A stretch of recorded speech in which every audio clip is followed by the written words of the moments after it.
A number of times I've been up to Santa Barbara to listen to the rehearsal of the Santa Barbara Symphony. I have a friend over in Camarillo who has season tickets, and periodically they allow friends of the season ticket holders to come and listen to the rehearsal. It's free of charge. There's a great conductor up there, by the way. I'm not trying to sell season tickets, but if you really want to hear a very fine orchestra, that is a fine orchestra. The conductor is from Israel, and they do a wonderful job. As I looked out over the orchestra, they're tuning up, you know, and getting ready and everything. I noticed something that was very interesting to me, and it certainly is not the first time that I've noticed this at all, and you've noticed the same thing. There are people who are right in the front, to say the violin section, and they are called the first chair violinists. And then behind them is another group of violinists, the second chair. And then all over the orchestra, there are the people who play first chair, second chair, or third chair. Have you ever stopped to think of what would happen if the people in second chair decided, we're not going to show up, we're not going to come, we're not going to play? Well, the whole orchestra would fall apart. And yet, so much of the time in our lives, this is the way we do. We have a hard time accepting second place. Now, there are some things that we don't want to accept second place in, certainly. I'm very, very glad that when I married my wife, I didn't have to take second place. There are some things in life that we treat that way. But second place is an important place. The orchestra would not be an orchestra if it were not people who were willing to take second place. Well, the tragic story of this man Saul that we just read to us is a good illustration of this. I spoke not too long ago about Saul. He's such a fascinating individual. I spoke about him in reference to the idea of jealousy. And we'll see how that works into this whole thing. But let's review it for just a moment to help us a little bit to see this. Saul had everything going for him. He was selected by God to be the king of Israel, the first king. And when he was selected as king, he was a very humble man. He was a great big guy, by the way. He was head and shoulders above anybody else, it said. So he was a big fellow, very imposing kind of an individual. And when he was selected, they couldn't find him. He had kind of hid himself away, it said, among the baggage. Well, he was a man who at first didn't like the idea of popularity, I guess. He was a man who had some misgiving, maybe, about being maybe a little too popular. We don't know exactly what it was, but we do know that he cannot be found. Well, when he was appointed king, everybody was thrilled at him, except just a little handful of people. And this little handful said, who is he that he should rule over us? They opposed him. And some of the people said, let's kill him. We don't need this kind of opposition. Let's get rid of it. Well, Saul wouldn't put up with that. One of the first things that Saul did was to go to a small village, a small town called Jabesh Gilead. Because Jabesh, this city, had been invaded by the Ammonites. And the Ammonites laid down some terrible ideas about what they would do for a peace treaty. Saul got word of this. Saul mustered his army, And he went out and he fought against the Ammonites, and the Ammonites fled. Great victory, his first real achievement. And everyone was so thrilled about it. And some of them said, what about these opposers? Let's kill them. The people then said to Samuel, who is it that asks, shall he reign over us? Bring these men to us, and let's put them to death. But Saul said, no, no one shall be put to death today, for this day the Lord has rescued Israel. Then Samuel went to Gilgal, and they confirmed Saul as their king in the presence of the Lord. They sacrificed fellowship offerings before the Lord, and Saul and all of the Israelites had a great celebration. What a wonderful way for a man to start off his kingship, to start off as the first king of Israel. And it seemed like he just had everything going for him. Well, Saul began losing some of his humility.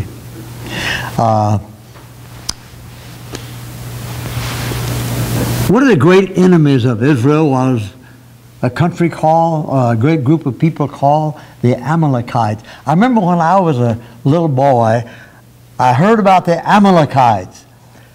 And all I could think of was that Amalekites? No, Amalekites. And I like to have never gotten that straight, that these were Amalekites, not Animalites. Well, I just threw that in at no extra charge, folks. Well, the Amalekites were bitter enemies of Israel, and they were a wicked, evil people. And God said, Saul, I want them destroyed. God has the right to do that. I don't know particularly why he wanted them destroyed. He says, don't bring any spoil home. Destroy the whole works. Saul went off. And then, as they were coming back from the battle, Samuel met him. But God had told Samuel, Saul has disobeyed me. And Samuel went out and said, blessed be you of the Lord. I have done what the Lord said. And, wait a minute, Saul. God said, destroy all the people, all the spoil. And I hear a bunch of sheep and oxen back there, bleating and lowing. What is this? Oh, let me tell you something, Samuel. You know what we decided? I decided that we would save the very best of the animals, bring them back, and we are going to have a worship service like you ain't never seen before. We are going to have a worship service like you have never seen. I thought God said, kill all of the animals. Oh, yeah, but you see, we had a better idea. We're going to have a big worship. And Samuel says, hold on, Saul. You know, you've disobeyed God. No, I haven't disobeyed. I've done everything he said. I just brought the best back. And I brought them for a good reason. And I killed all the people except one. By the way, that you can't get any closer than that. All the people except one. I saved the king.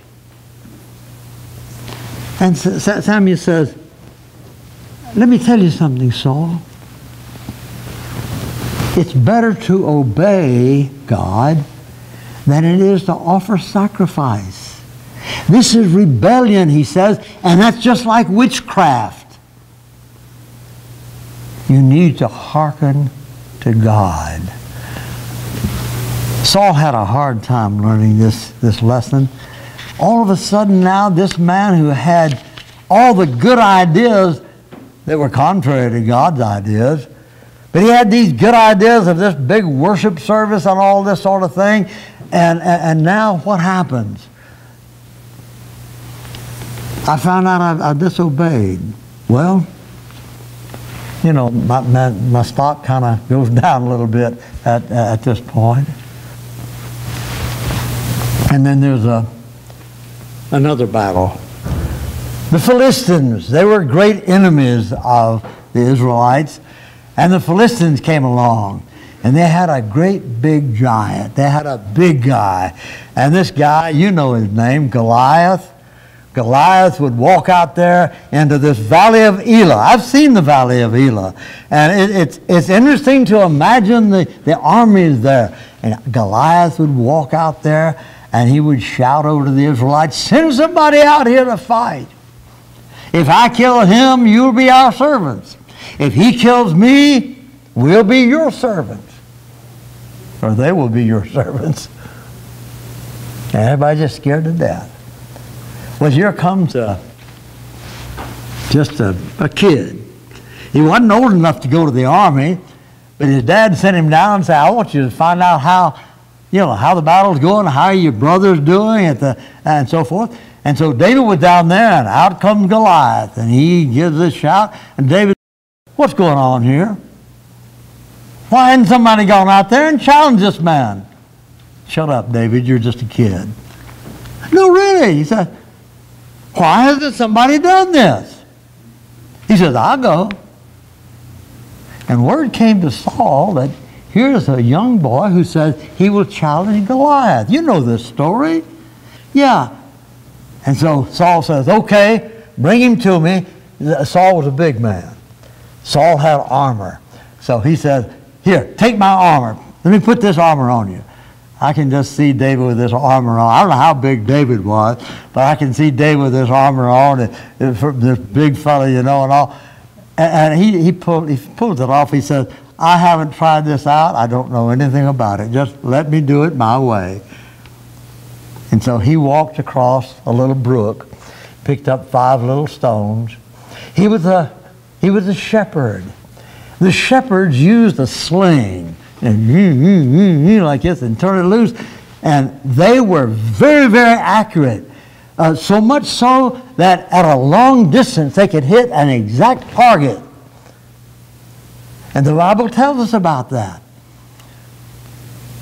Well, David walks up there, and here's this big giant, and he says, "You think I'm a dog?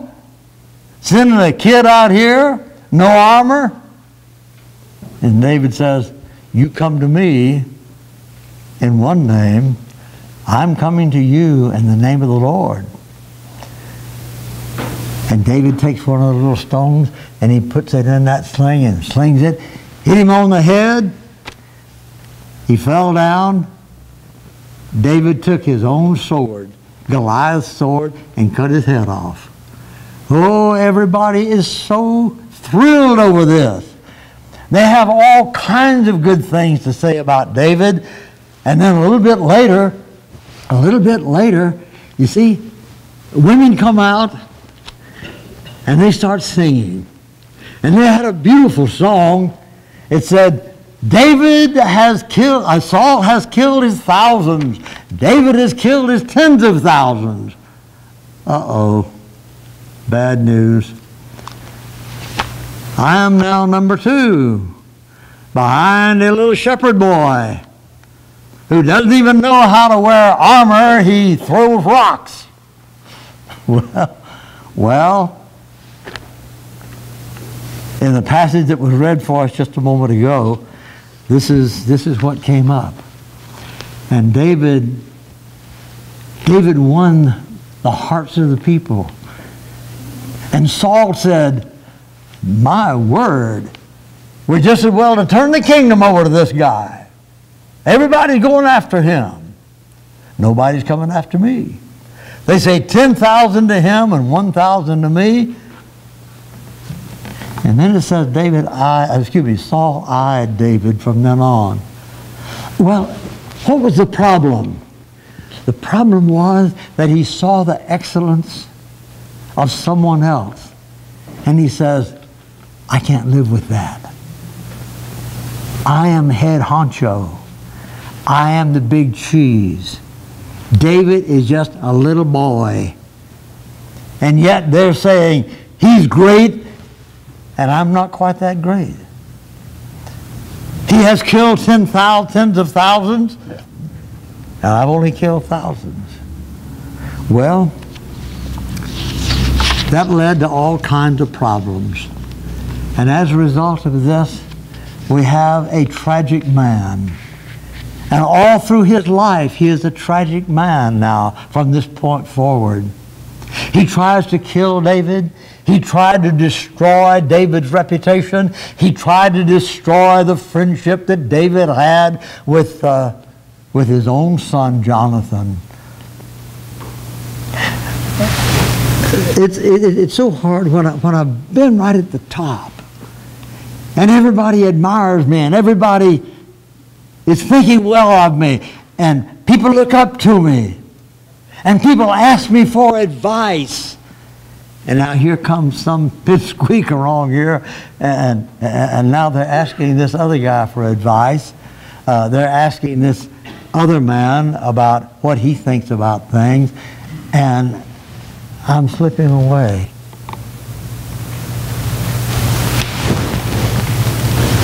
The president of the largest university in the world would not be there if it were not for the students. The students. These people that don't know very much, and that's the reason they're going to the university, they are the ones that the university exists for. And if it were not for them, there would be no teachers. There would be no administrator. There would be no president of the university. There would be no university. You see, you and I need to recognize that the great are the ones who are humble. The last shall be first, Jesus said, and the first shall be last. The one who is the greatest among you is what? Let him be your servant. Let him be your servant. Jesus said, I have come before you. I have come in the midst of you. I have mingled with you. What? Yes, I am your master, but I've come to you as your servant.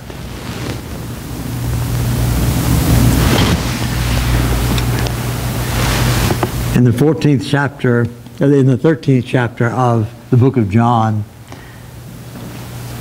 Jesus knows that he will die before very long, a horrible death. He met with the disciples. He girded himself with a towel and took a little pan of water, and he went and started washing the feet of the disciples. You remember what it was. He came to Peter, nothing doing. You'll never wash my feet. Well, why would Peter have said that? You see, washing feet was the job of the common servant in the household.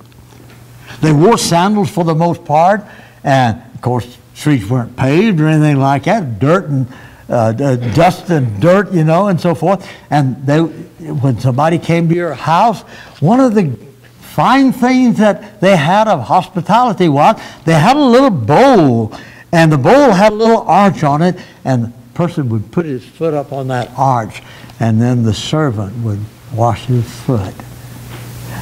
Not as a ritual, but because it was dirty. It was because the man needed this service. Peter says, you're not going to touch my feet. And Jesus says, Peter, if I don't do this, you're really not part of me. Why did he say that? Because the whole Christian life is not a gimme life. It's not a give me life. It's a giving life, all right, but I give. You give. We are to be servants. Second place. Second place. It's tough sometimes. But that's the calling that he has presented to us. We are the servants of people. How many people are you serving? How many people am I serving? How far do I go out of my way to serve? How much do I pray, Lord, make me a servant. Do anything to me, do anything with me, but make me a servant. Do we pray earnestly for that? As earnestly as we do, Lord, help me to find a job. Lord, help me to succeed. Lord, help me to get a promotion, and so forth. Make me a servant. That says, Lord, I'm willing to take second place, third place, fourth place. It isn't easy. It isn't easy to do. Not at all. What causes this kind of problem? Pride. Pride. I like for people to look up to me. Brother Burch, what do you think about this? Well, and then I give some stupid answer to a question like that. Let me tell you a true story as we close. There was a man by the name of Charlie Pullius in Nashville, Tennessee. And a group of churches, a lot of churches there in Nashville, were going to conduct a cooperative meeting. And they were going to have it in the Ryman Auditorium. That's where they used to have the old Grand Ole Opry, you know. And I've been in that a lot of times, but they couldn't decide who should be the preacher. And there were two men, Charlie Pullius and another man by the name of N.B. Hardeman, who was the founder and president of Frieda Hardeman College at that time. Great man, a wonderful speaker. Both of them were fine biblical men. And they went to Charlie Pullius and said, Brother Pullius, we can't decide between you and Brother Hardeman. Well, it's up to you, the committee. And finally they came to Charlie Pullius and they said, Brother Pullius, we think a lot of you.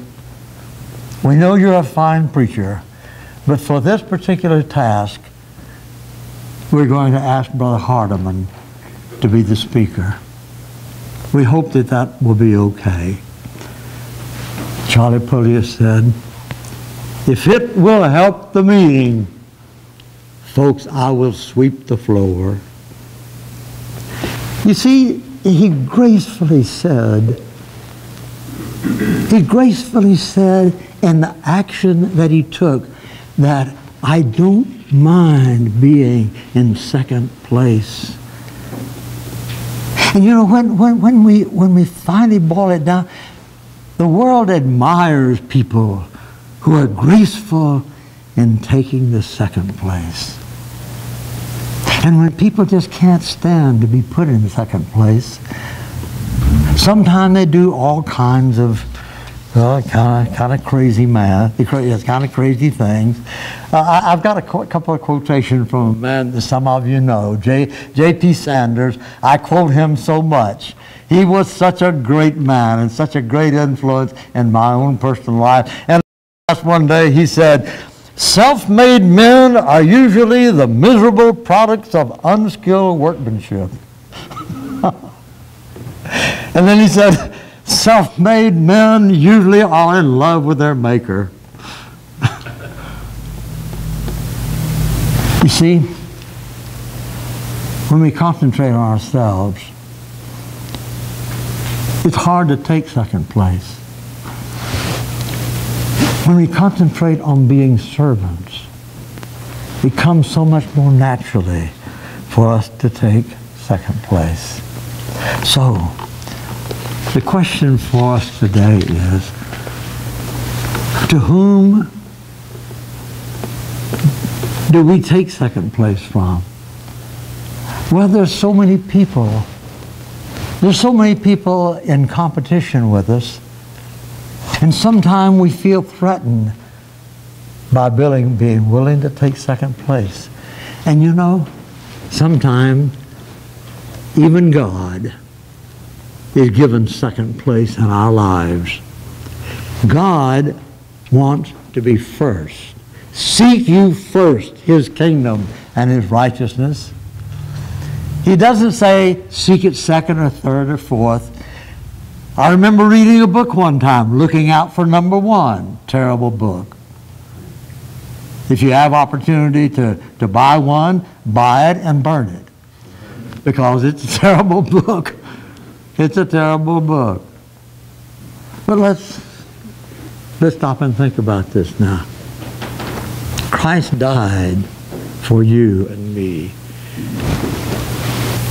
Christ loves you. He loves me. But he wants me to be willing to hold him up in first place in my life so that nothing usurps his place. That means I've got to take second place, third, fourth, fifth maybe. There's an art to that. And the art is wrapped up in the idea of humility and service. So I appeal to you, be a servant of Jesus Christ. If you are not a Christian today, if you are not a servant of the Lord, come to him. Be baptized into him. Put him on. He's promised to give you life everlasting. But he makes a requirement. And the requirement is, Jack, congregation, God has first place. You and I have a subordinate place. Let's stand and sing, please.